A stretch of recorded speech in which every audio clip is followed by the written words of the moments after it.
Prie pat Kernavės vis dar augantis šimtametis Ardiškio žolynas Irmos Šorienės ir jos vyro Žilvino dėka tapo malonia laisvalaikio praleidimo miško ramybėje vieta. Irma ir Žilvinas sako, kad radę nuostabią vietovę su užburiančiu kraštovaizdžiu iš karto nusprendė ąžuolyną išsaugoti ir leisti šiuo gamtos grožiu gėrėtis ir kitiems miško lankytojams. Čia 10 hektarų plote 2013 metais buvo sukurtos miško rekreacinės funkcijos pagal Lietuvos kaimo plėtros 2007-2013 metų programos priemonę pelno nesiekiančios investicijos miškuose.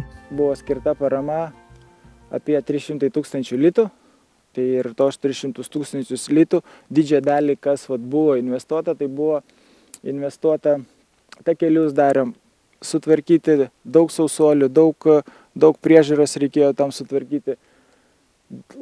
Labai bendradarbiavom su medžio meistrais, užsakinėjom pas juos kultūras, kad atspindėtų tą lietuvišką kultūrą.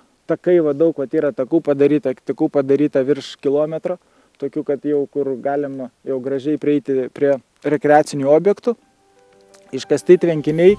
ES parama padėjo miško savininkams pagalvoti apie kiekvieno lankytojo poreikius, todėl miške įkūrė vaikų žaidimo aikšteles, transporto priemonių parkavimo aikštelę ir kitą kokybiškam poilsiui gamtoje reikalingą infrastruktūrą – pavėsines, laužavietės, suoliukus. Savaitgaliais yra lankytojų, paprastom dienom gal šiek tiek mažiau, savaitgaliais, kas yra labai nustebėm, kad pamėgo šį parką atvažiuoti jaunimas, kurie tuokėsi.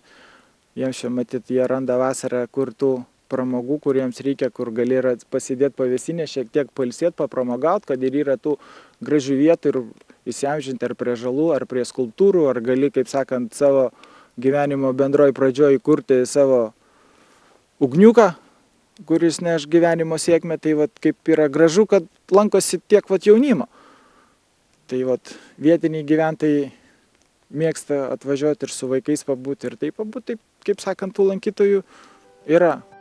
Ardiškio žolyno savininkai planuoja ir toliau rūpinti sukurtų parkų, nes, kaip patys sako, tai ne 3 metų, o viso gyvenimo darbas, paliksantis pėdsaką ir ateities kartoms. Tai kaip tik ruošiam projektą, norėsim dalyvauti programoje, kur yra, kaip sakant, verslo plėtra kaimo vietovėse, kad stengsime sukurti apgyvendinimo zonas, kad būtų, jeigu žmonės atvažiuoja iš toliau, kad galėtų pabūti. Kažką tokios yra mintis.